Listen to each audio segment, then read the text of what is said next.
Call the Committee on Transportation Infrastructure to order. Pursuant to Committee Rule 6F, House Rule 11-2H4, the Chair may postpone further proceedings to any question approving any measure or matter adopting an amendment on which a recorded vote of the ayes and nays are ordered. And without objection, the Chair is authorized to declare recess at any time. The Committee will consider the approval of an updated committee roster due to changes on the majority side and 5 pieces of legislation and 8 GSA resolutions. As a reminder, please mute yourselves and otherwise conduct yourselves properly if you're not here. To insert a document into the record, please have your staff email it to documents@mail.house.gov. And finally, all bill and amendment text has been distributed electronically in accordance with the rules. The first order of business is the approval of the revised subcommittee rosters. The revised subcommittee rosters simply reflect the assignment of Representative Sheila Sherfulis McCormick to the Subcommittee on Highways and Transit and the Subcommittee on Water Resources and the Environment. I'm pleased to welcome Representative Sherfulis McCormick to the Committee on Transportation Infrastructure. She is serving in her first term as the representative for Florida's 20th District. She is Florida's first Haitian-American member of Congress, and already in her first few months in Congress, she's proven herself to be a tireless advocate for the people of Florida's 20th. She's also no stranger to the important work of this committee, having previously served as project manager for the New York City Transit Authority in the Capital Program's Environmental Sustainability Division. She managed large-scale projects for the city. I know she'll be a valuable member of the committee, and I look forward to working with her and having her help in advancing our important work. I now call up the subcommittee rosters, and without objection, the rosters are agreed to. Our first bill for consideration is H.R. 7321, the Safe Aircraft Maintenance Standards Act. Without objection, the Subcommittee on Aviation is discharged from further consideration of H.R. 7321. I call up the bill for consideration. Without objection,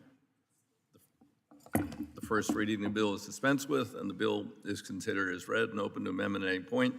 I have an amendment in the nature of substitute. The clerk will designate the amendment. Amendment in the nature of a substitute to H.R. 7321, offered by Mr. DeFazio. Without objection, the amendment in the nature of substitute shall be considered as read and shall be considered base text for purposes of further amendment. I now recognize myself for a statement on the pending legislation. I am very pleased today to bring up for consideration the amendment in nature of substitute to H.R. 7321, the Safe Aircraft Maintenance Standards Act, which will now be called the Global Aircraft Maintenance Safety Improvement Act. This bipartisan bill will correct the FAA administration's totally unacceptably, lax oversight of aeronautical repair stations overseas that work on U.S. airline fleets.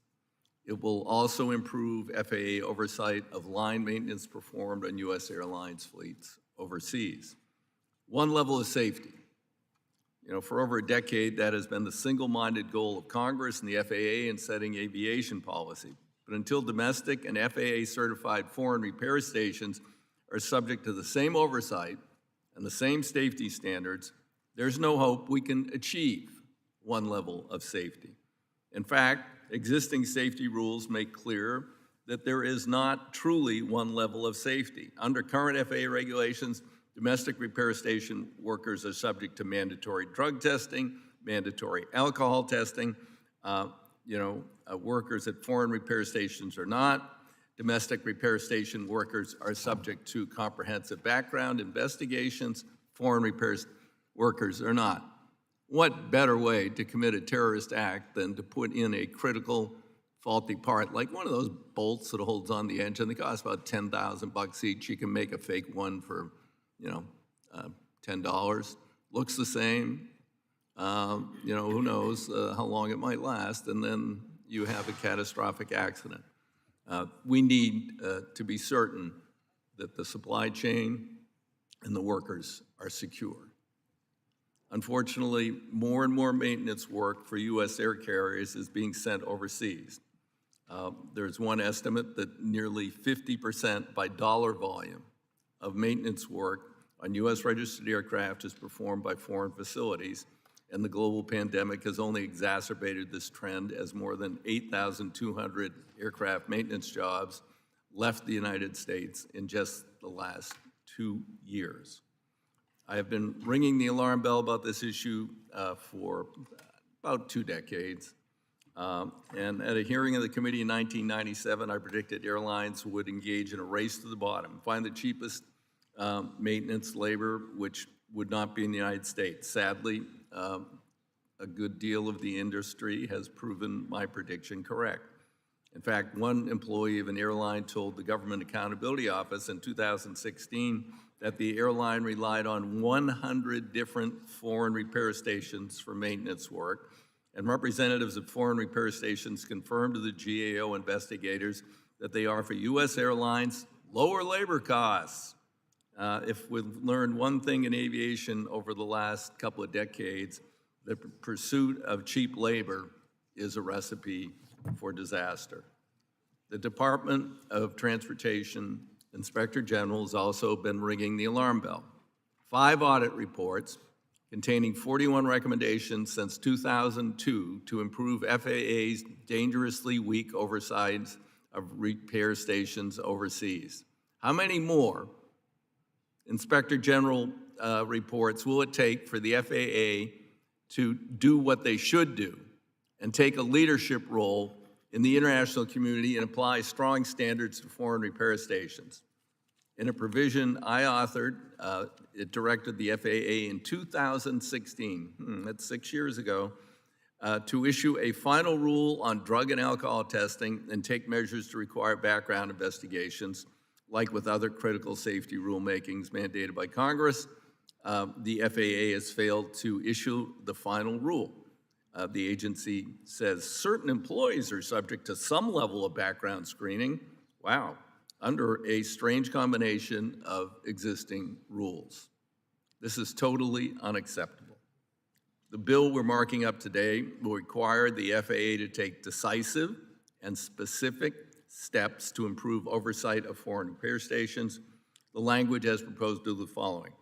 Require that all foreign repair stations be subject to at least one unannounced inspection each year. Current law requires merely one inspection without specifying whether it may be unannounced, and for the most part, they aren't, because the State Department says, oh, we'd upset people if we came in unannounced. So they get a chance to clean up all the junk, get the terrorist workers out of there and the incompetents and drunks, whoever working there, and make it look nice for one day, and then the FAA goes away.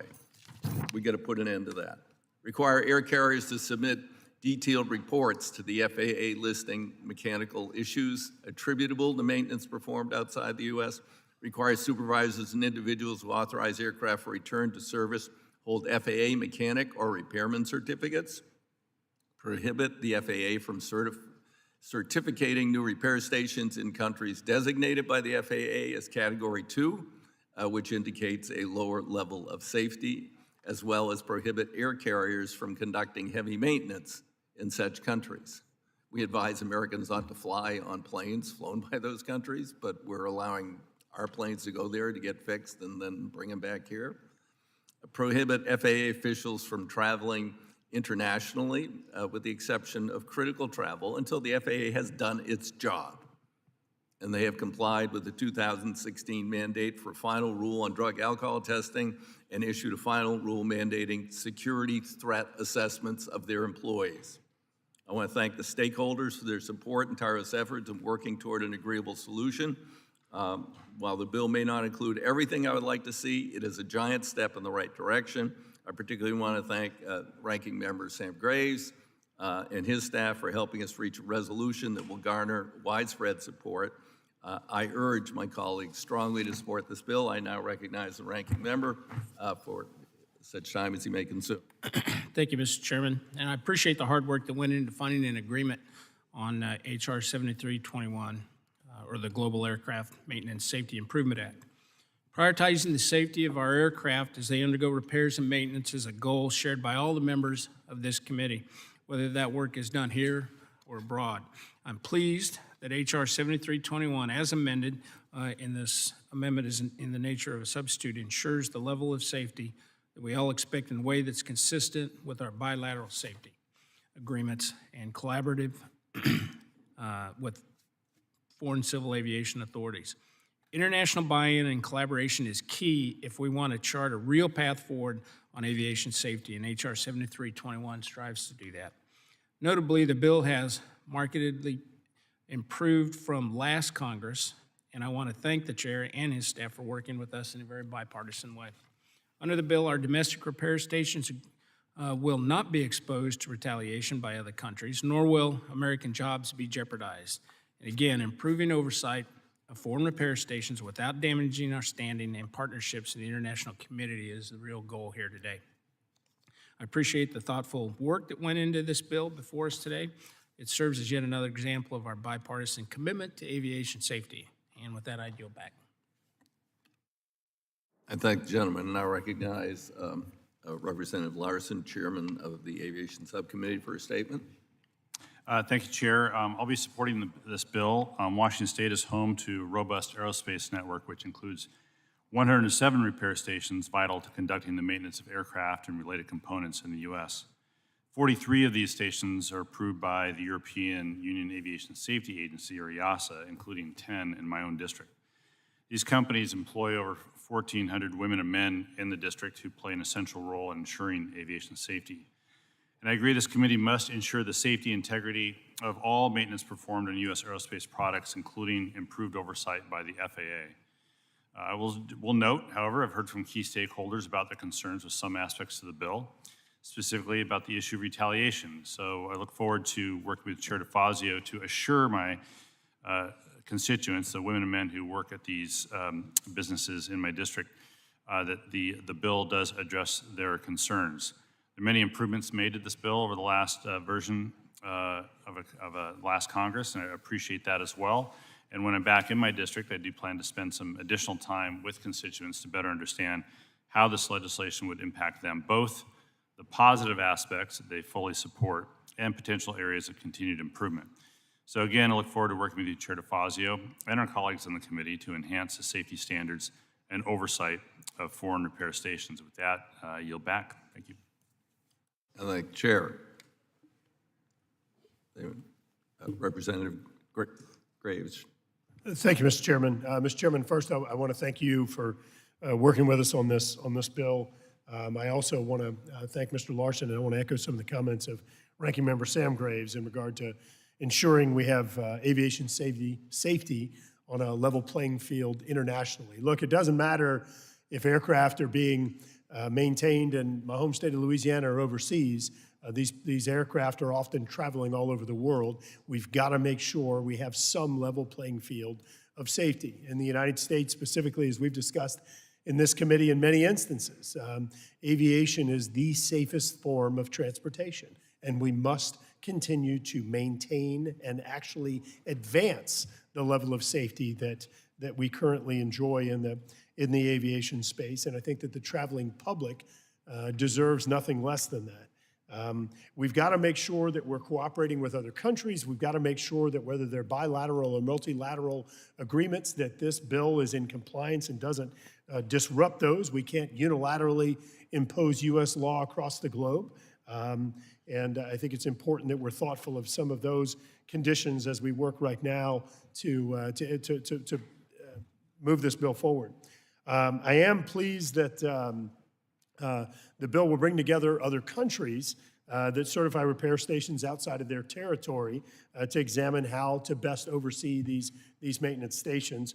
And I'm hopeful that the working group will ultimately produce recommendations for how these countries can best leverage each other's resources to conduct oversight of these foreign repair stations, something that will improve safety while also saving taxpayer dollars. Finally, I'm glad the bill will hold the FAA's feet to the fire in regard to doing something that Congress told them to do 6 years ago. Congress told them to do 6 years ago. Mr. Chairman, I know that it takes an awful lot for your blood pressure to get up and you get frustrated, but you know, the fact that Congress told an agency to do something 6 years ago and we're still here talking about it, it is absolutely unacceptable. And in this case, the FAA was told 6 years ago that they needed to mandate and implement rules regarding foreign repair stations, drug and alcohol testing, and that hasn't happened. And so in this case, it's a pretty simple idea. If the FAA doesn't complete the rulemaking, then in the next 2 years, then they won't be traveling internationally, of course, unless there's some type of extraordinary exception. So in other words, if the FAA is too busy to do a job that we told them to do in 2016, then they're too busy to go to other countries, again, with exceptions for extraordinary circumstances. So I want to thank the chair for agreeing to work with us on this bipartisan compromise. I know that we received some technical assistance or feedback from the FAA today, and certainly want to make sure that we review that and make appropriate changes. Yield back. I thank the gentleman. And I'd also point out the major provisions of the subsequent FAA bill are also still lacking. Flight attendant duty time is somewhere in the bowels of the bureaucracy, secondary barriers and other provisions. You know, the FAA needs an administrator who's going to come in and shake that agency up and get them to produce the things that Congress has mandated. So I thank the gentleman for those remarks. Do other members wish to be recognized? Okay, Representative Garamendi. Thank you, Mr. Chairman. I am delighted, I am pleased, excited, and downright happy that this bill's here for a markup. I remember more than a decade, I was way down there, the last person, brand new here, and there was this issue came up, and I had the temerity to ask a question where these planes were being maintained. And the issue's been going on. I've introduced legislation on this repeatedly over the last 6, 7 years now. And your bill is a significant improvement over what we introduced, and therefore, let's get on with it. I'm going to be flying back to California, as many of us will, not to California, but other places. And when I get on a plane, I'm wondering now when, where, and how, and who maintained the engine on this plane. And the answer is, we don't know. We have no idea of their qualifications, and that's every airline. And so thank you, Mr. Chairman, and Mr. Graves for putting this bill forward. I recognize some pieces of this from some ancient legislation that I introduced years ago. Thank you so very much for doing this. Support the bill. I thank the gentleman for his support and his past and ongoing work on the issue. I do remember a hearing we had, the last hearing on this, where a plane flew back to the U.S. having been maintained overseas, and there were photographs of things that were duct taped together that were critical components. Didn't quite pass the safety test. So who knows what else is going on. Others wish to be heard. Okay, anybody remote? Okay, all right. Now, are there amendments to the amendment? Okay, hearing none. The question is on the amendment and the nature of substitute. All those in favor signify by saying aye. Aye. Aye. All those opposed signify by saying nay. Nay. Okay, in the opinion of the chair, the ayes have it. The ayes have it. And the question is agreed to. The amendment nature of a substitute is agreed to. Question is now on the adoption and favorable reporting of H.R. 7321 as amended to the House of Representatives. All those in favor signify by saying aye. Aye. Aye. Okay, we were a little slow. We're a little slow out there in virtual land today.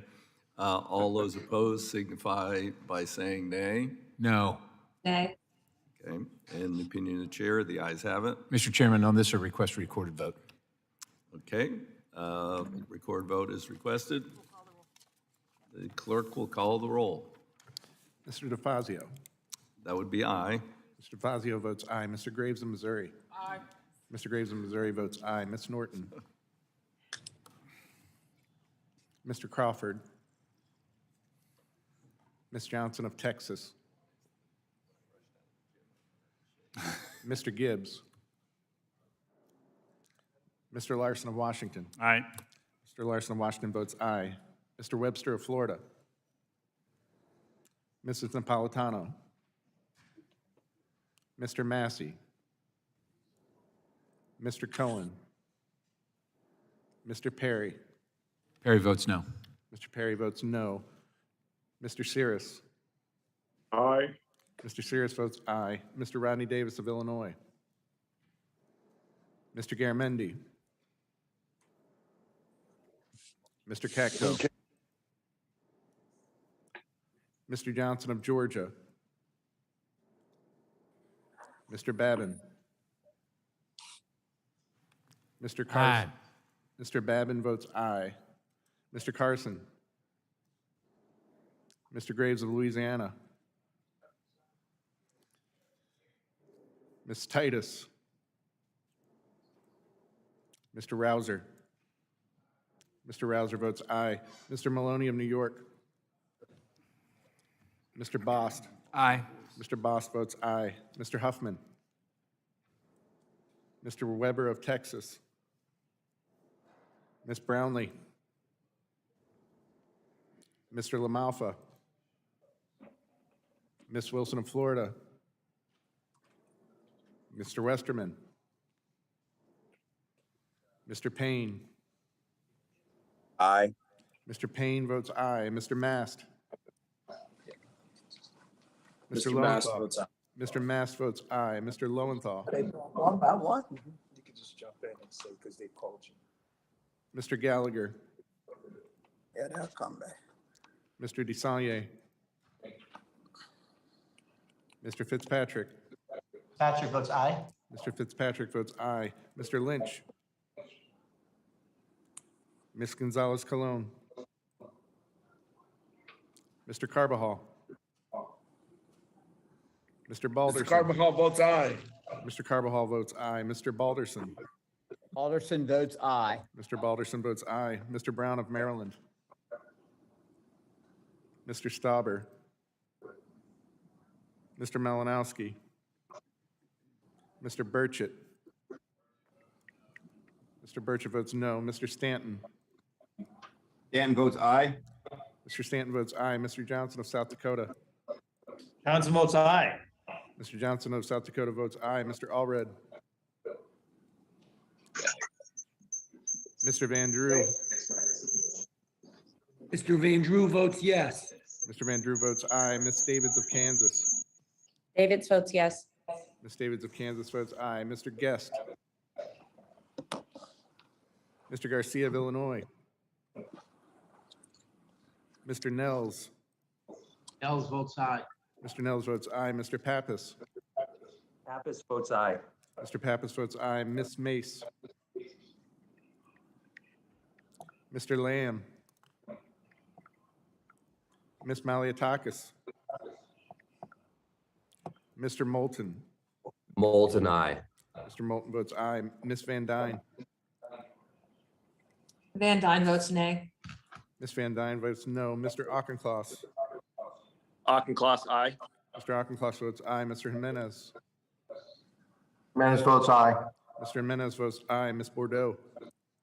Bordeaux votes aye. Ms. Bordeaux votes aye. Mrs. Steele. Steele votes aye. Mrs. Steele votes aye. Mr. Kahale. Haley votes aye. Mr. Kahale votes aye. Ms. Strickland. Strickland votes aye. Ms. Strickland votes aye. Ms. Williams of Georgia. Of Georgia votes aye. Ms. Williams of Georgia votes aye. Ms. Newman. Newman votes aye. Ms. Newman votes aye. Mr. Carter of Louisiana. Carter votes aye. Mr. Carter of Louisiana votes aye. Mrs. Sherfilis McCormick. Sherfilis McCormick votes aye. Ms. Sherfilis McCormick votes aye. Ms. Norton. Ms. Norton votes aye. Ms. Norton votes aye. Mr. Crawford. Crawford, yes. Mr. Crawford votes aye. Ms. Johnson of Texas. Mr. Gibbs. Mr. Gibbs votes aye. Mr. Webster of Florida. Mrs. Napolitano. Mr. Massey. Mr. Massey votes no. Mr. Cohen. Mr. Rodney Davis of Illinois. Davis, Illinois votes aye. Mr. Davis of Illinois votes aye. Mr. Garamendi. Mr. Garamendi votes aye. Mr. Katko. Mr. Johnson of Georgia. Johnson of Georgia votes aye. Mr. Johnson of Georgia votes aye. Mr. Carson. Mr. Carson votes aye. Mr. Carson votes aye. Mr. Graves of Louisiana. Mr. Graves of Louisiana votes aye. Ms. Titus. Mr. Maloney of New York. Maloney votes aye. Mr. Maloney of New York votes aye. Mr. Huffman. Mr. Weber of Texas. Ms. Brownlee. Mr. LaMalfa. Ms. Wilson of Florida. Ms. Wilson of Florida votes aye. Ms. Wilson of Florida votes aye. Mr. Westerman. Mr. Lowenthal. Lowenthal votes aye. Mr. Lowenthal votes aye. Mr. Gallagher. Gallagher votes aye. Mr. Gallagher votes aye. Mr. DeSaulnier. DeSaulnier votes aye. Mr. DeSaulnier votes aye. Mr. Lynch. Mr. Lynch votes aye. Mr. Lynch votes aye. Ms. Gonzalez Colon. Mr. Brown of Maryland. Mr. Stauber. Mr. Stauber votes aye. Mr. Stauber votes aye. Mr. Malinowski. Mr. Allred. Mr. Guest. Mr. Garcia of Illinois. Garcia votes aye. Mr. Garcia of Illinois votes aye. Ms. Mace. Ms. Maliatakis. Aye. Ms. Maliatakis votes aye. How is Napolitano recorded? I'm sorry, what was the question? Napolitano, Ms. Napolitano is not recorded. vote aye. Ms. Napolitano votes aye. How's Mr. Cohen recorded? How is Huffman recorded? One more time? Cohen. Cohen. Mr. Cohen is not recorded. Record me as aye, please. Mr. Cohen votes aye. How did Babin vote? Mr. Babin voted aye. Changing the no. Mr. Babin votes no. Huffman votes aye. Mr. Huffman votes aye. Webster is a yay. Mr. Webster votes aye. Are there other members who are not recorded who wish to be recorded? Hearing none, the clerk will report the tally as soon as they've tallied. Mr. Chairman, on that vote, there were 48 yeas and 5 nays. Okay, the amendment in the nature of substitute is agreed to, and it is approved and ordered reported favorably to the House. We'll now move on to the next piece of legislation. H.R. 8049 is the next item for consideration. The American Aerospace Supply Chain Resiliency, Innovation, and Advancement Act of 2022. Without objection, the Subcommittee on Aviation is discharged from further consideration of H.R. 8049. I call the bill up for consideration. Without objection, the first reading of the bill is dispensed with, and the bill is considered as read and open for amendment at any point. I would now recognize myself for a statement. I urge support for H.R. 8049, a bipartisan bill introduced by Aviation Subcommittee Ranking Member Graves of Louisiana, co-sponsored by myself, Ranking Member Graves of Missouri, and Aviation Subcommittee Chair Larson. If there's any lesson in the last 2.5 years that we've learned, it's that we must be prepared for anything. And in February 2020, no one could ever predicted that in the ensuing months, air travel would come to a screeching halt, thousands of businesses would be shuttered, and over 1 million American lives would be lost to a virus few people had ever heard of, and yet these things happen. The start of the pandemic revealed what can occur when we fail to sufficiently plan for the inevitable or unexpected.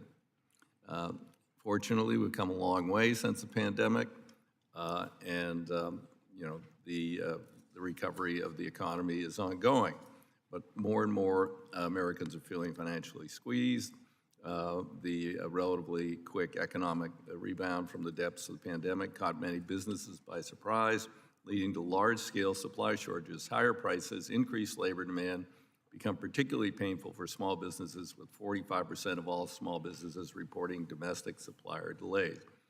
The recent supply and demand volatility was exacerbated by the war in Ukraine, causing high energy prices, left average Americans reeling with prices at the pump. While every industry has been affected by these events, the U.S. aerospace industry may be particularly susceptible since both Russia and Ukraine are among the top producers of certain aerospace commodity supplies.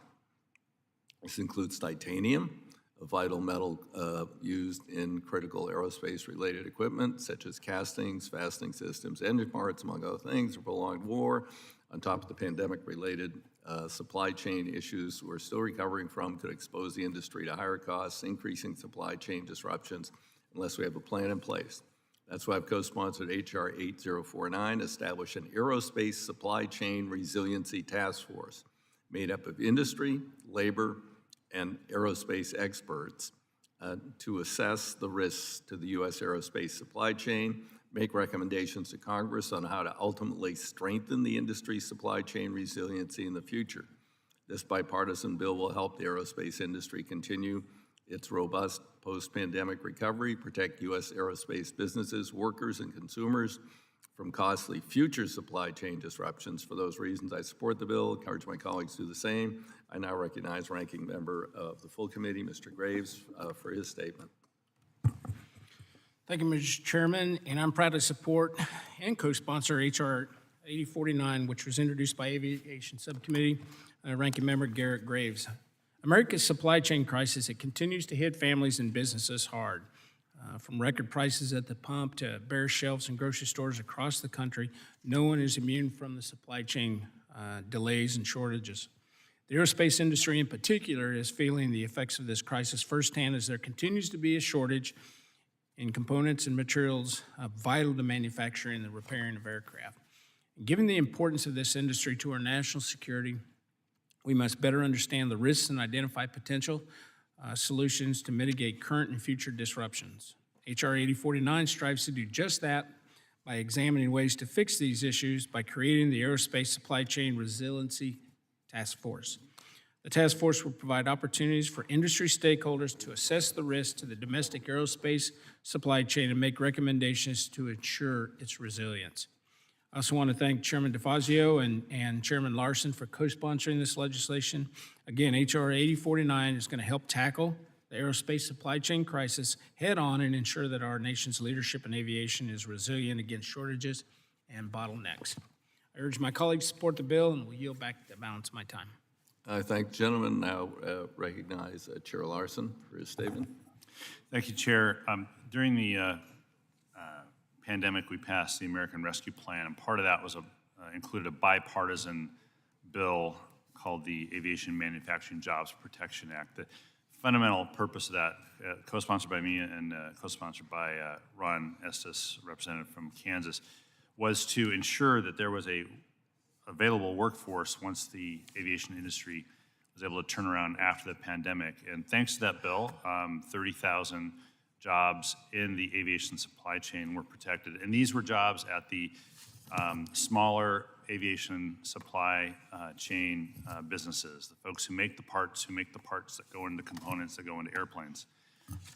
So that's, we have to think that people are part of the supply chain, but the parts and components, of course, are more obviously the supply chain. And visiting small aerospace supply businesses in my district, they've told me they have to have right now longer lead times to get materials.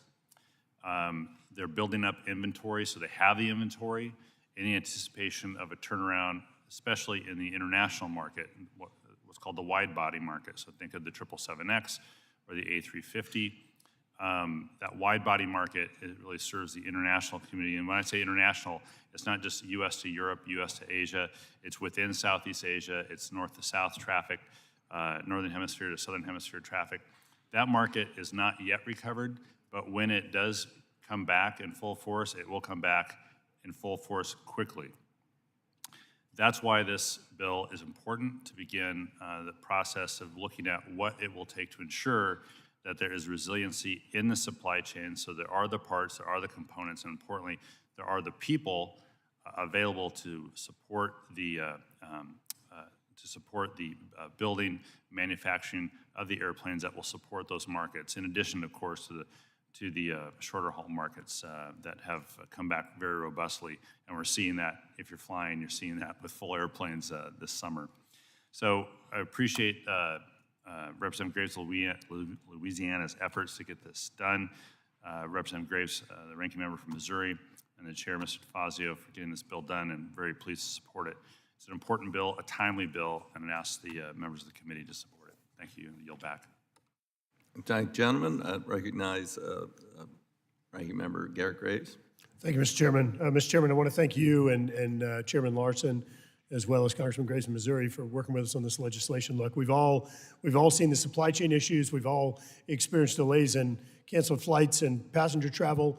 This is a huge industry, the aerospace industry in the United States, estimated to be about $208 billion in economic activity. Right now, it looks like that commercial travel is going to be fully rebounded next year from pre-COVID levels, back to pre-COVID levels next year, which is a full year earlier than was initially projected. But what's happened as a result of labor, supply chain, and other issues is we are seeing a 66% increase in the amount of time that it is taking to get aircraft parts and manufacturing to move forward. And so that is contributing to some of the delays we're seeing, whether it be, again, supply chain, passenger travel, or what have you. This legislation establishes a working group to help to identify the problems, to ensure that we address them as quickly as possible and keep this industry, this growing industry, on track. Again, I want to thank the bipartisan members that have worked with us on this. Let's keep in mind that this industry, particularly with autonomous vehicles, is just going to continue to grow and play a more profound role in our economy and in employment opportunities. We must ensure that the supply chains remain intact. The bill will ensure that America's aerospace industry has the necessary raw materials in place for this industry to move forward, the critical manufactured goods and components needed to manufacture aircraft, engines, and other safety critical components. By looking at the manufacturing capabilities of existing aerospace infrastructure, along with the potential to integrate advanced technologies into these processes, we're going to help to reinforce the aerospace supply chains and safeguard most importantly, America's global leadership in this sector. I urge all members to support H.R. 8049 and yield back. Thank the gentleman. Do other members wish to be recognized on the? Yes, gentleman's recognized. Thank you, Mr. Chairman. Point of clarification, I see I'm the 435th most powerful member of Congress, so I'm coming from that. I say 435 on the chart, but number one in your heart. And I'm curious why we do a lot of reports up here. I always want, when I was a county mayor, they'd talk about doing these reports, and I was like, well, where the heck are these reports? And they're on somebody's shelf. What do we do? And I'm not asking this as a gotcha. I'm curious. What do we do with these reports? Where do we get them? Where do they go to? And then how do we implement them, or what really happens with it? And I ask that with all sincerity, Mr. Chairman. Well, generally, we require a report be rendered by this panel composed of the various interests I talked about. It would be submitted to this committee and the Committee of Jurisdiction in the Senate. And it may well include action items that would then be legislated, hopefully, if they involve the FAA, to not disappear in the black hole of the FAA for the next decade. But they may involve other aspects of the economy. It may involve other jurisdictions in Congress that we can't fully anticipate. I mean, it might involve, for instance, since we're dealing with rare earth materials, it might involve also, the Resources Committee in terms of availability and supply domestically. It may involve, other committees of jurisdiction depending on the recommendations. So it's a way for us to be better informed on something that we see looming as a potential, future critical problem for our nation in an area that's very critical to us, which is aerospace, where we have led the world until recently with some problems with Boeing's production. Will the gentleman yield? Certainly, I would yield to the gentleman. Thank you. And just to further respond to the gentleman from Tennessee's question, these reports are available to members of the committee, ultimately available to the public. And as the chairman indicated, this would include recommendations that may be able to be carried out administratively, may be able to be carried out by the private sector, but ultimately may make recommendations for legislative action before this committee. Yield back. Could I follow up? And I apologize. I usually don't say much in this committee. I'm wondering too, it says in the synopsis that they have up to a year, findings within 1 year. And I'm wondering, is that too dadgum long afterwards? I mean, we're talking about supply chain right now. And I just wonder if we're leaving them too much leeway, and if this calamity is passed, will it be pertinent in 1 year? Well, I would defer to the author of the bill to address the timeline. Yeah, thank you. So what the law requires is that you have a backstop of 1 year. There is nothing that prohibits the task force, the working group, to come and make recommendations in the interim. In fact, that is something that often happens. Sometimes we explicitly put that in the law, sometimes we don't, but just to be clear, that is a backstop when the final report is due. Often you have dialogue throughout. They pass on interim recommendations that could be carried out, again, administratively by private sector, or ultimately making legislative recommendations to the Congress.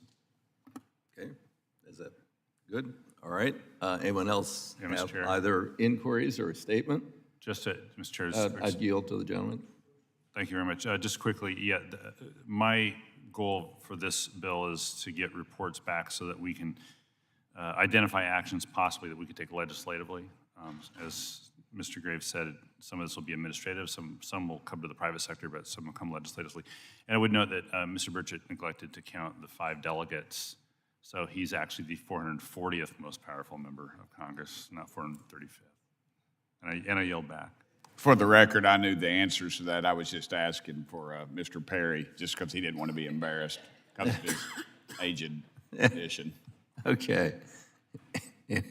Anyone else have a random inquiry? Okay. Anyone else have a statement?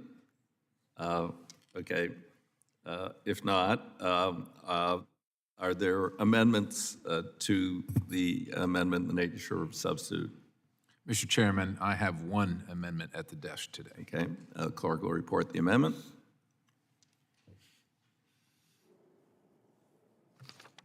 Amendment to H.R. 8049 offered by Mr. Perry, number 625. Okay. The gentleman is recognized for 5 minutes. Thank you very much, Mr. Chairman. This amendment simply adds a representative of aviation fuel producers to the task force envisioned under this bill. According to the airline financial data published by the Bureau of Transportation Statistics, fuel costs are one of the largest, most variable airline expenses, representing between 15% and 20% of total expenses. Lower fuel prices enable fare reductions and expand the number of Americans able to fly and the frequency with which they can fly. Lower prices also enable the efficient, cost-effective transportation of cargo via air.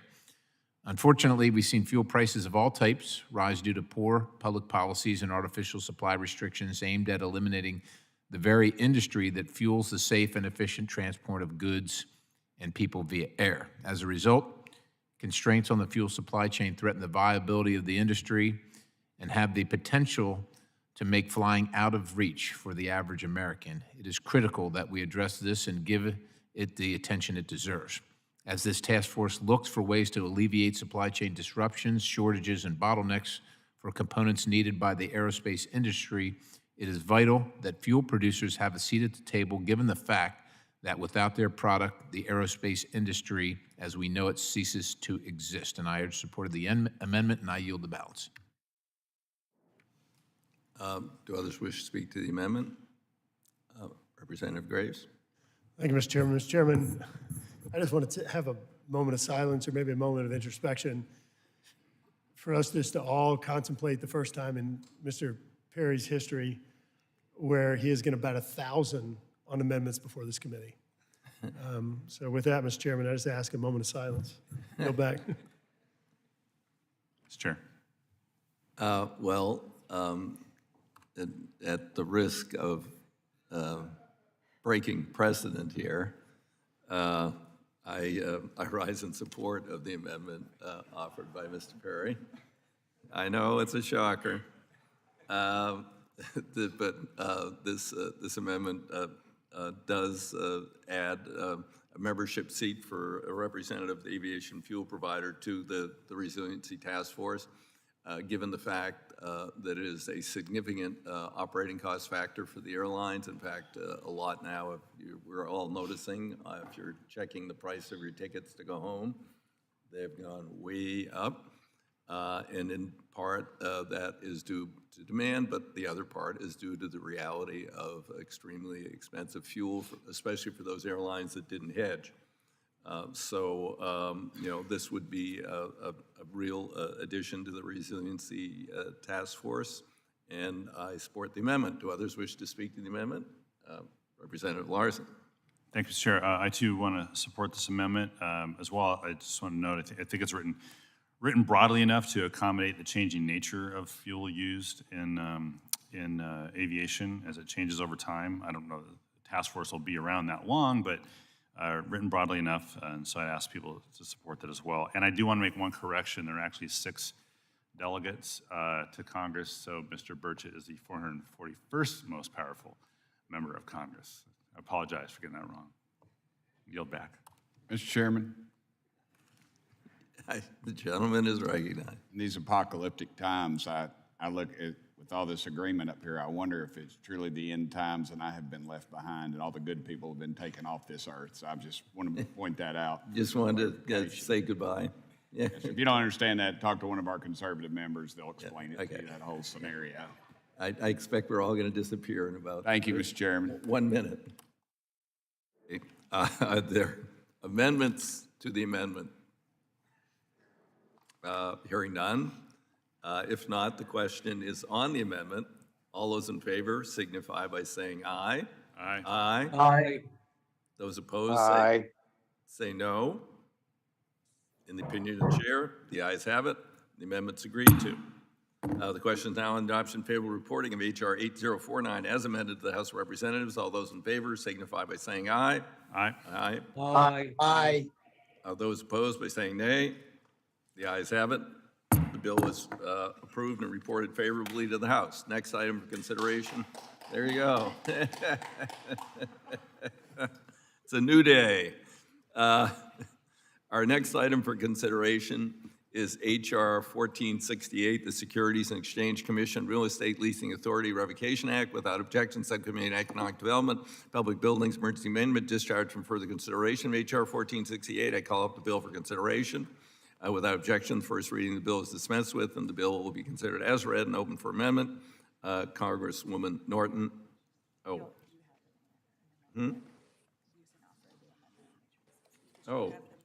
Oh, Congresswoman Norton has an amendment in the nature of substitutes. All right.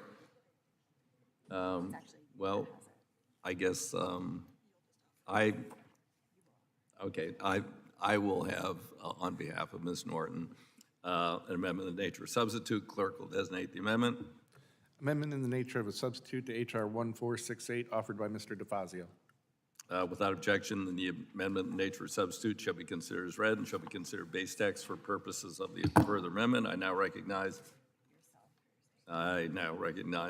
myself for a statement on Ms. Norton's bill.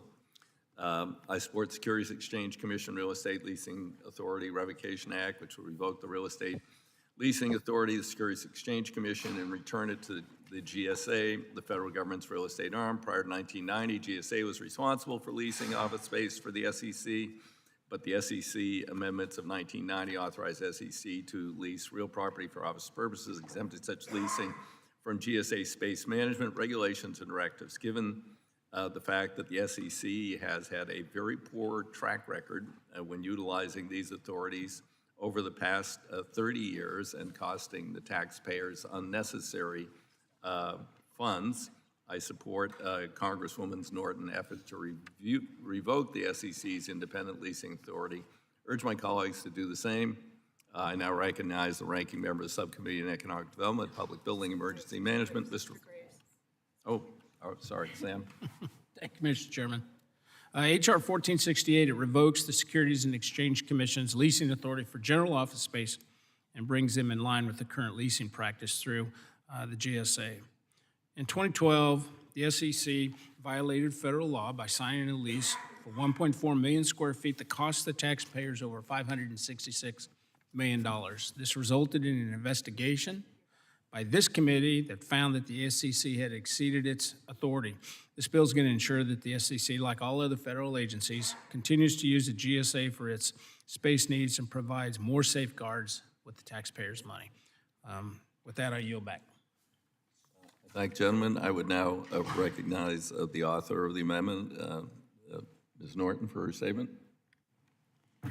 Thank you, Chairman DeFazio, for marking up this bill, which would revoke the independent real estate leasing authority of the Securities and Exchange Commission and direct the Government Accounting Office to update its 2016 report on independent leasing in the federal government.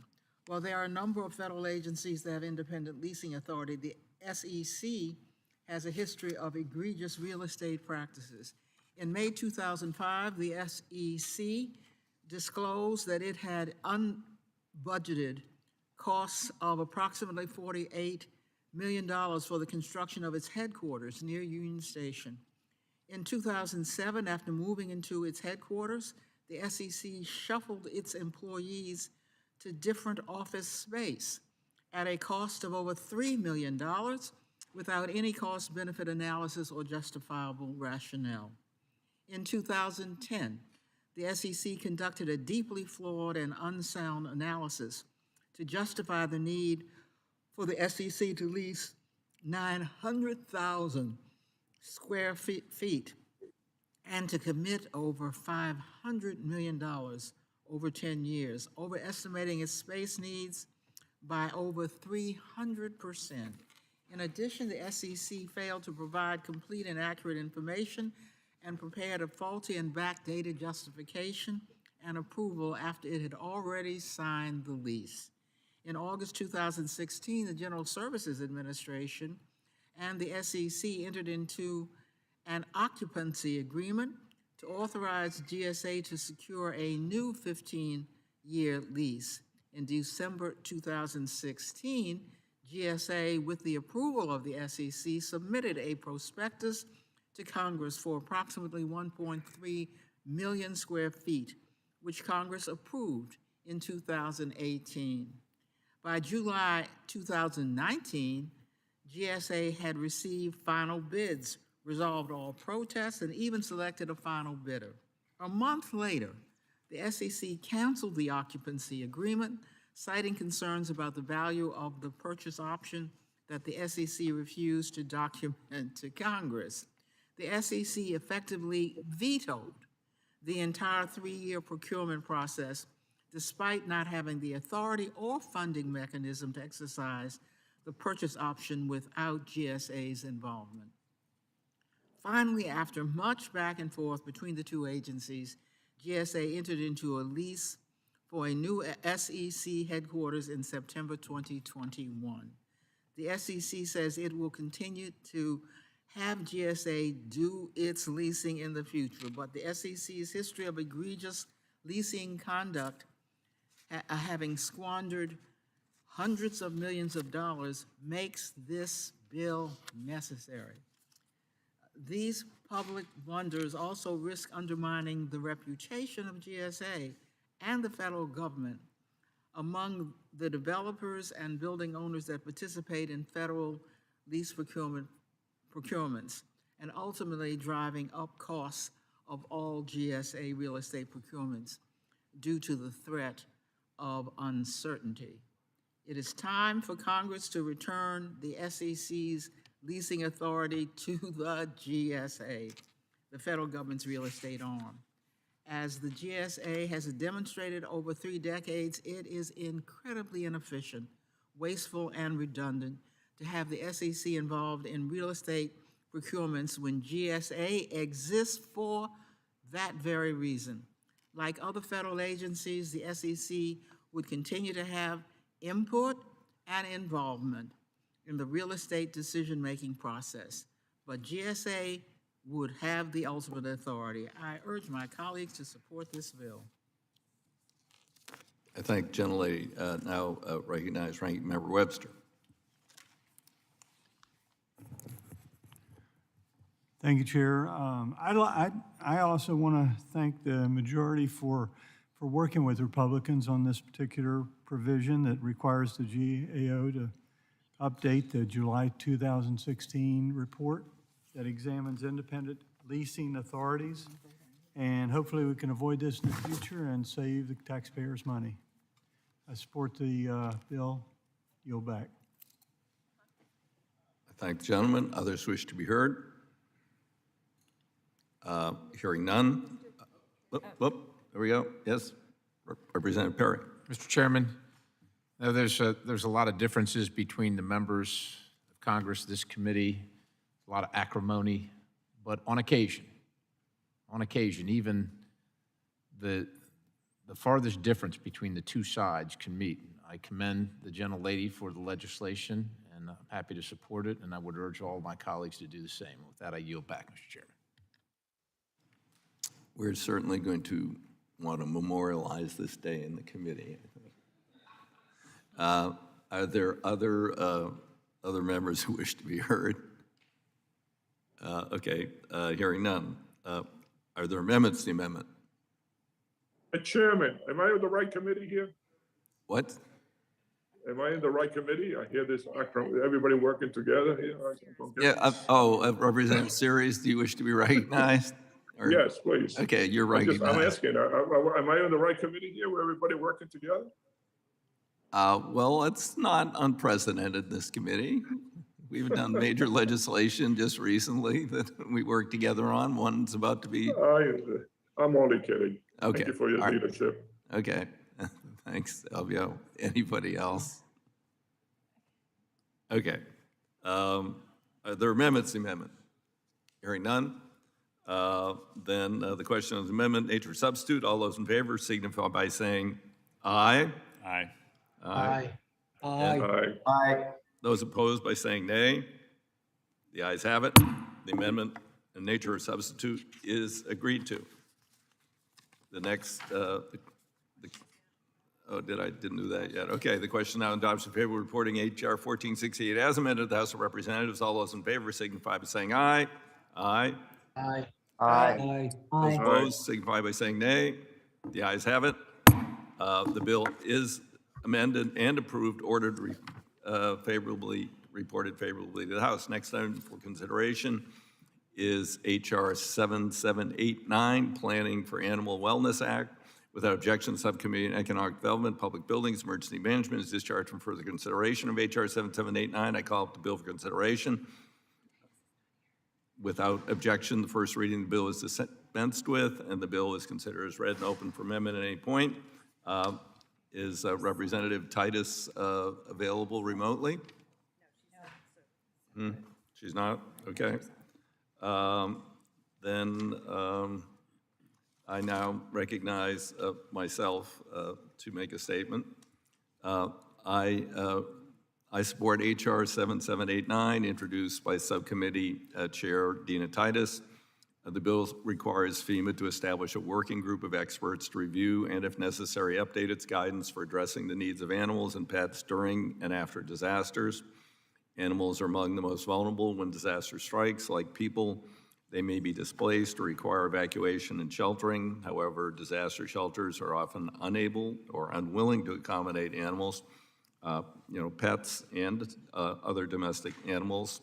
are beloved members of family or important to farmers and ranchers and others, and owners should not have to choose between abandoning their animals, getting to safety when the animals are forced to make this terrible decision. They often refuse to evacuate before a natural disaster. I witnessed that myself during fires in my district. The PAW Act will remove all barriers in emergency planning to ensure animal welfare is properly considered, so all members of the family, human, pet, and other domestic animals are safe during disasters.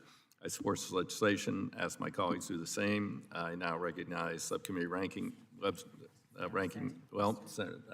Graves. Somebody, I'm out of sync here. Sam, you're recognized. Thank you, Mr. Chairman. 7789, the Planning for Animals Wellness and PAW Act establishes a FEMA working group to determine federal guidance on animal care during emergencies and natural disasters. Citizens of an area affected by a natural disaster may be reluctant to evacuate if they can't bring their pets with them. We have seen this time and time again during disasters, which can greatly affect the ability of emergency managers and local first responders to keep individuals safe. Given this, the bill establishes a working group to review FEMA's policies, determine the best practices, and make some recommendations to help better prepare and respond to disasters with our furry family members in mind. Thanks for the opportunity, and yield back the balance of my time. I thank the gentleman. Are there any others on the Democratic side who wish to speak to this? Okay, Mr. Webster, the ranking member is recognized. Thank you, Chair. In my home state of Florida, animals and natural disasters sort of team up there because it happens at the same time. They've been at the top of the mind of several folks who are in my district, and I appreciate the bill. It seeks to tackle the issue and keep both animals and humans safe. For that, I yield back. Thank the gentleman. Others wish to be heard? Hearing none, are there amendments to the bill? Hearing none, the question is now on the adoption favorable reporting of H.R. 7789 to the House of Representatives.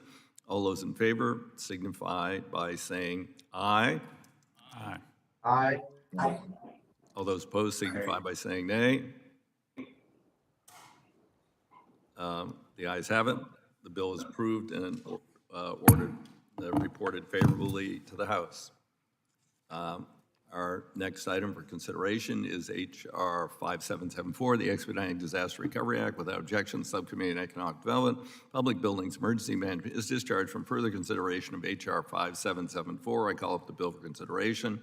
Without objection, first reading, the bill is dispensed with, and the bill is considered as read and open for amendment at any point. I now recognize myself for a statement on H.R. 5744. I support H.R. 5744, introduced by Representative Garrett Graves, that expedite the delivery of federal disaster assistance, help address unmet needs of disaster survivors. The damage caused by severe disasters sometimes requires more recovery assistance for individuals than FEMA is currently authorized to provide, and other agencies may be tasked to fill the assistance gaps. But the unpredictability and failure to align efforts means multi-agency approach often confuses survivors, creates more red tape, and prevents a timely delivery of assistance. This legislation will streamline how the federal government addresses the unmet needs of disaster survivors. When a major disaster is declared, this bill will allow FEMA to estimate the total cost of disaster recovery and provide states up to 10% of this estimate. Then the states will be able to use these funds to administer a broad range of recovery solutions not covered by FEMA's individual assistance program. Such activities could include home repair, support for business activities. I strongly support the legislation. Ask my colleagues to do the same. I now recognize the ranking member of the full committee, Representative Graves, for his statement. Thank you, Mr. Chairman. H.R. 5774 amends the Stafford Act to allow the President to direct Federal Emergency Management Agency, FEMA, to direct them to allocate money to certain unmet needs. This bill is going to help rural and small communities recover more quickly and be able to withstand future disasters through more durable solutions. It will also help to consolidate funding for unmet needs under FEMA, reducing duplication and conflict that often arises when the funding is provided through other departments. We know how important this is. We know how important it is to ensure that disaster victims can recover quickly, and unneeded federal red tape without unneeded federal red tape in that process. And I appreciate Representative Graves' leadership on these issues, and I appreciate this legislation very much. I'd urge my colleagues to support, and with that, I yield back the balance. Thank you, gentlemen. I recognize Subcommittee Ranking Member Webster for a statement. Thank you, Chairman. This bill would allow communities to recover more quickly, and with solutions that are not just temporary, but they're permanent, and that's going to save money and expedite the process of getting people back on their feet and preparing for another disaster if it were to happen again. For that, I support the bill. Yield back. I thank gentlemen. I now recognize Representative Graves of Louisiana. Thank you, Mr. Chairman. Mr. Chairman, first of all, I want to thank Congresswoman Stacey Plaskett, who's co-sponsored this bill with us and a former member of this committee. In, 2017, 2018, I apologize, can't recall, Hurricanes Irma and Maria pounded the Virgin Islands, Puerto Rico, and other areas. Similarly, in that same year, Hurricane Harvey caused devastating consequences on Texas. More recently, Hurricanes Laura, Delta, Zeta, and last year, Ida hit the state of Louisiana. Mr. Chairman, this legislation is entirely informed by experience. Watching, as was noted by Mr. Webster, the alphabet soup of agencies that come in the aftermath of a disaster. FEMA comes in. We actually have USDA come in with their DSNAP program. The Small Business Administration comes in with loans for both businesses and for individuals, for families. You have HUD that comes in whenever Congress decides they're going to step in and appropriate disaster recovery dollars through HUD. Watching these agencies trip over themselves and repeatedly spend money on the same thing is one of the most frustrating things I've ever experienced in my life. Mr. Chairman, we just pulled this one just because we had a guy that was passing by yesterday. But this was a photo that was taken in June 13th, or 2 days ago, excuse me, June 13th of a property in Houma, Louisiana that was pounded by Hurricane Ida. The thing effectively got a blue roof, but otherwise hasn't been touched.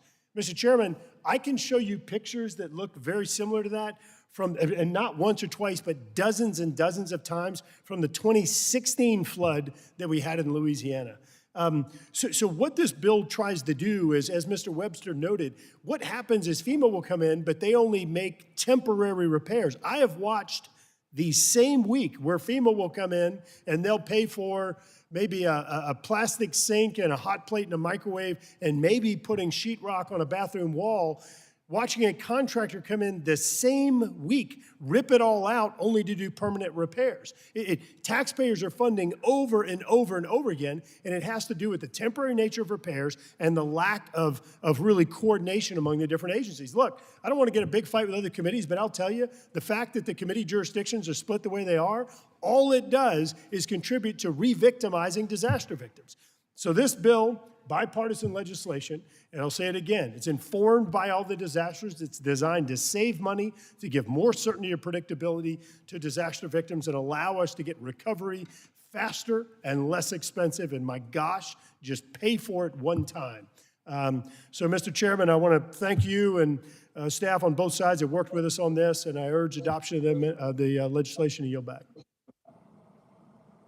I thank gentlemen. Do other members wish to be recognized for a statement? Representative Lamalfa is recognized. Thank you, Mr. Chairman. I have nothing but kudos to add to this, as well as, in this case, after a situation with wildfire, as we've had so much of in the West and in my own district here, where dollars can be, as my colleague was mentioning, used one time to upgrade or rebuild infrastructure, homes, et cetera, the right way, right out of the chute, instead of the duplication of effort. And bottom line, getting people back into a stable situation with a home that's repairable in a situation with slight damage or what have you. So again, it's a right step in the right direction. being cognizant of tax dollars and also the needs of victims of fire and other disasters. So I appreciate the effort and glad to support it. Yield back. Okay, thank the gentleman. Others wish to be heard? Congresswoman Was it? Wilson. What? I can't. Congresswoman Wilson. Representative Wilson's recognized. Yes. Thank you, Mr. Chairman. You I write move them to down. strike the last word in support of HR 5774 expediting Disaster Recovery Act of 2022. As a Floridian, legislation related to improving FEMA's response is of special importance to me, given the destruction that hurricanes have caused to the people of my state. This bill empowers FEMA to make nearly immediate grants after a major disaster, which will drastically improve outcomes. This legislation is proactive, empowering local communities and providing FEMA with more flexibility in establishing immediate and longer-term aid and solutions for disaster survivors. It provides greater support to homeowners, rebuilding by ensuring they can use federal funds in coordination with other funds. And it also gives the president increased flexibility to make decisions to improve long-term housing outcomes. Miami is the #1 coastal city in the world at risk of climate change. Actions that improve the outcomes of major disasters will always be important to me. And I yield back. I thank the gentlelady. Representative Gonzalez Colon is recognized. Thank you, Mr. Chairman. I seek to speak on HR 5774. Could you turn up your volume a little bit maybe, or get closer to the mic or whatever? Okay, can you hear me better now? Yes.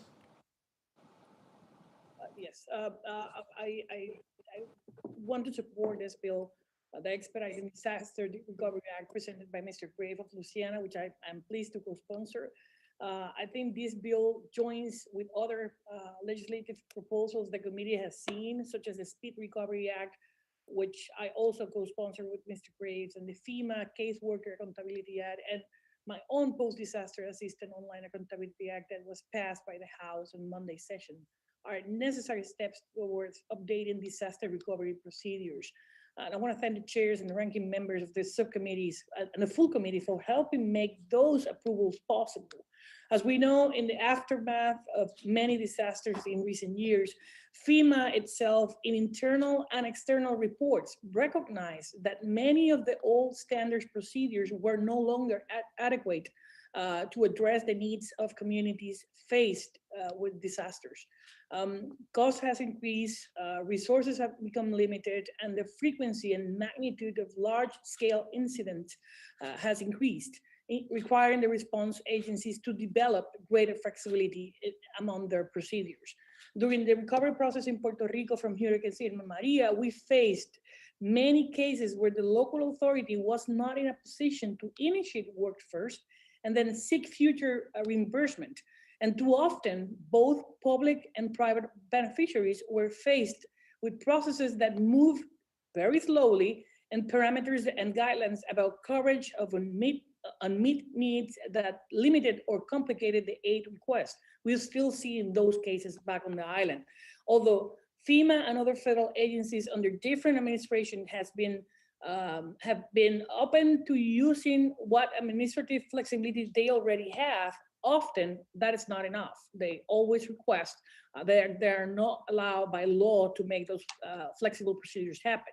For my constituents, for example, FEMA and the Puerto Rico Recovery Office were able to administratively agree on measures to speed the process, but only after many delays and change of direction as to what may be covered under what section and what funds can be used to support what part of the effort. And many rulings, internal administrative rulings from FEMA, one saying that was covered, the other one, it was not covered. So this meant that years during which people wonder when will see FEMA funding apply to the rebuilding they need, and how disaster rebuilding integrate to a more general economic Would the recovery. gentlelady suspend for a moment? Someone isn't muted. Please mute and let her finish. She has a little bit of time left. Gentlelady will proceed. Thank you, Mr. Chairman. And one of the aspects of great worry in my case in the island, Puerto Rico, was housing. None of the different sections under FEMA are designed to completely cover by itself a full rebuilding or replacement of permanent housing. And many people encounter difficulty in combining support resources. This update introduced language to the staff work specifically authorizing assistance, such as, for example, disaster-related home repair and rebuilding for permanent housing. This includes not just repairs to housing, so it's minimally functionally as now, but will extend to making it inhabitable for long-term recovery, and allows the coordination and combination with other resources of funds for that purpose, in the case of an owner primary residence. It also includes planning and technical assistance for long-term economic recovery plans and infrastructure improvement and financing as part of economic recovery. As the committee continued to its work to make our emergency management legislation match new realities, measures such as HR 5774 keep us on the move towards a better response for Americans at risk of natural disasters. And that's the reason I do support this bipartisan legislation, and I urge the committee to do likewise. I thank you, Mr. Chairman, and I yield back. Okay, I thank gentlelady. Others wish to be heard? Okay, hearing none. Are there amendments to the amendment? Mr. Chairman, Gentleman's recognized. I have an amendment at the desk. Clerk will designate. Amendment to HR 5774 offered by Mr. Graves of Louisiana, number 214. Without objection, the amendment will be considered as read, and I recognize Mr. Graves to speak on behalf of his amendment for up to 5 minutes. Thank you, Mr. Chairman. Mr. Chairman, earlier we were talking about the FAA and our frustration about a requirement that we had given them 6 years prior. In the Disaster Recovery Reform Act of 2018, we had a similar situation where we passed a law, passed a bill through the House of Representatives 4 times. 4 times. Finally, the Senate took it up, and it became law. And what it said, and I'll tell you, I'll describe the situation that it fixed. Mr. Chairman, in the immediate aftermath of a disaster, you will often have loans through the Small Business Administration, SBA loans that are available. Later on, you may have grant funds that are available. What's happened is that effectively, I may be a person who says, you know what, I'm going to sit back in a FEMA paid-for hotel room. I'm going to then wait for FEMA to come put a trailer out that, as we've discussed in this committee, they've paid up to $200,000 for. Again, so they paid for my hotel room, and they put a $200,000 trailer in front of my house to live in.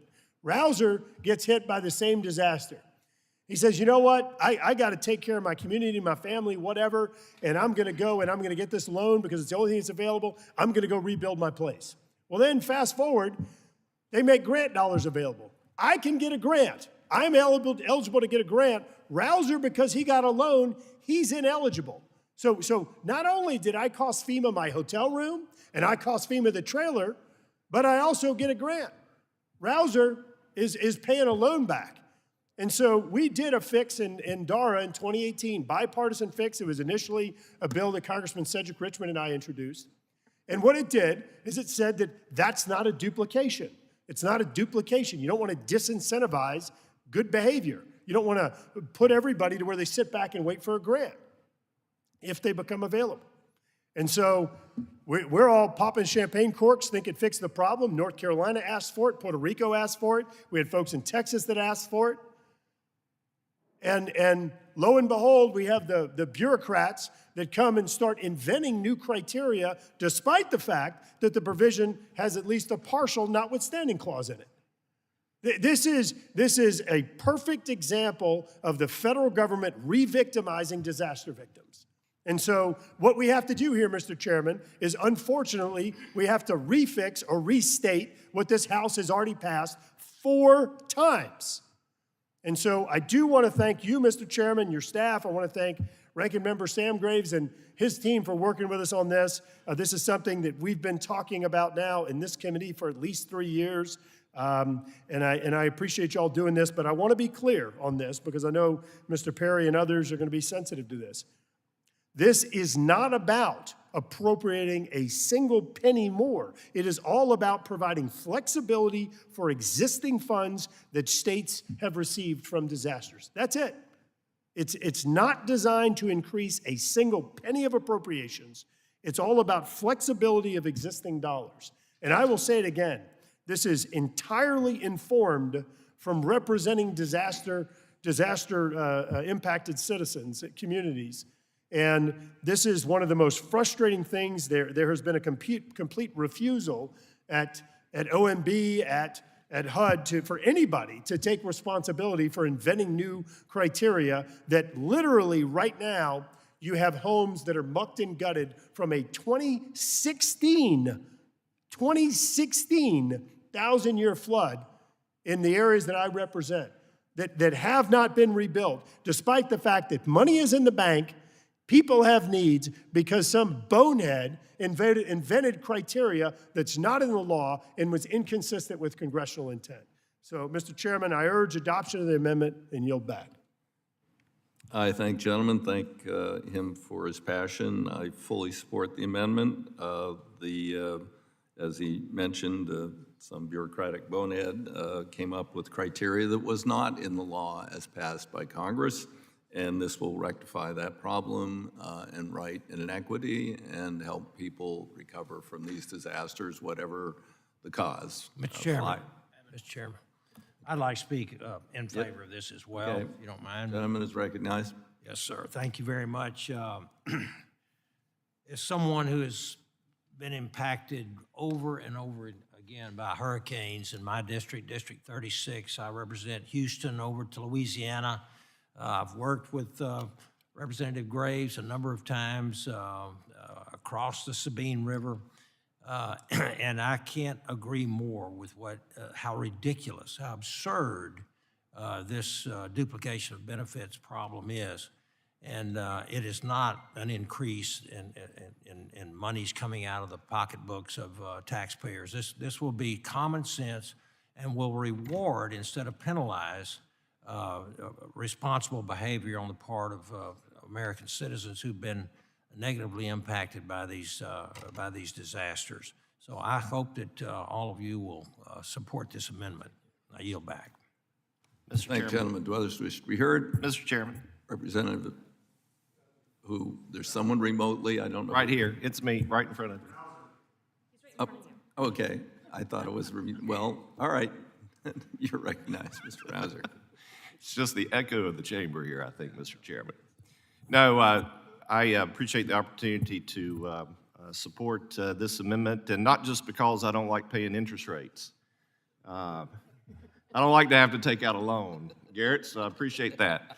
And I'm representative of all of my constituents who have endured the tragedy of having their home flooded over the course of the last number of years with Hurricane Matthew in 2016 and then Hurricane Florence in 2018, and certainly in your area, you've had more hurricanes than we've had. So this is a really, really important issue. I feel like my friend Mr. Graves has been working on this since he was in kindergarten. So if for no other reason, we need to support it because of that. I yield back. Thank you, gentlemen. Others wish to be heard? Okay. Hearing none. Are there amendments to the amendment? Hearing none. If not, the question is on the amendment. Those in favor signify by saying aye. Aye. Aye. Those opposed signify by saying no. Opinion chair, the ayes have it. The amendment is agreed to. The question is now on the adoption. Are there other amendments to the bill? Hearing none. The question is on the adoption favorable reporting of H.R. 5774 as amended to the House of Representatives. All those in favor signify by saying aye. Aye. Aye. Those opposed signify by saying nay. The ayes have it. The bill is, as amended, is approved and ordered reported favorably to the House. We will now move to the last item of business. We will now consider 8 GSA Administration Capital Investment Leasing Program resolutions. I ask unanimous consent to call up the resolutions en bloc. They may be considered as read. Without objection, so ordered. I support the resolutions before us today. They will authorize GSA to repair, modernize, and replace elevator, fire protection, emergency voice sprinkler, sparkling, HVAC systems in buildings nationwide, improve physical security in buildings occupied by the federal judiciary, install renewable energy system, insulate roofs, walls, pipes, windows, high efficiency irrigation watering systems, develop portfolio-wide vertical data to determine flood vulnerabilities, map the characteristics of each site within its GIS system, and reconfigure and renovate space to support GSA's efforts to consolidate agencies into federally owned space and save the taxpayers' money. I support these resolutions and urge my colleagues to do the same. I now recognize Ranking Member Graves for a statement. Thank you, Mr. Chairman. These 8 GSA resolutions address a lot of the needed repairs and alterations to the existing GSA inventory, such as you mentioned, fire protection, seismic mitigation, and judiciary capital security programs. Addressing judiciary capital security is especially timely given the ongoing threats to members of the Supreme Court. I urge my colleagues to support these resolutions, and I yield back. I now recognize Ranking Subcommittee Member Webster for a statement. Thank you, Chair. I want to thank Chairman Titus for working with us to move these resolutions along, and I support them. Yield back. I thank the gentleman. Do others wish to be heard? Hearing none. Then are there any amendments to the unblocked resolutions? Hearing none. The question is now on the adoption of the 8 GSA resolutions en bloc. All those in favor signify by saying aye. Aye. Aye. Aye. Aye. Aye. All those opposed signify by saying nay. The ayes have it. The 8 resolutions are approved. I ask unanimous consent that each bill order reported today will be reported as a single amendment in the nature of substitute incorporating any amendments adopted. Without objection, so ordered. I ask unanimous consent staff be authorized to make all necessary technical, clarifying, conforming changes to each of the bills ordered reported today to reflect the actions of the committee. Without objection, so ordered. Pursuant to House Rule 22, Clause 1, I ask unanimous consent the chair as designee be authorized to offer such motions as be necessary in the House to go to conference with the Senate. Yeah, that's a useless thing. On legislation adopted today or with any similar measure. Without objection, so ordered. I ask unanimous consent the chair, after consultation with the ranking member, has authority to strike, revise any provision of the bills reported today that would cause a sequential referral to another committee or cause the bills to be subject to the Budget Act or the stupid PAYGO Rule 21. Point of order. Without objection, so ordered. Pursuant to House Rule 11, Clause 2L, members have at least 2 calendar days in which to file any supplemental, minority, additional, or dissenting views on legislation adopted today. Pursuant to Rule 6 through Rules of Committee on Transportation Infrastructure, the chair notes presence of quorum for actions taken on all committee business today. With that, the Committee on Transportation Infrastructure completed its business, and the committee is adjourned. Thank you all for a very efficient session.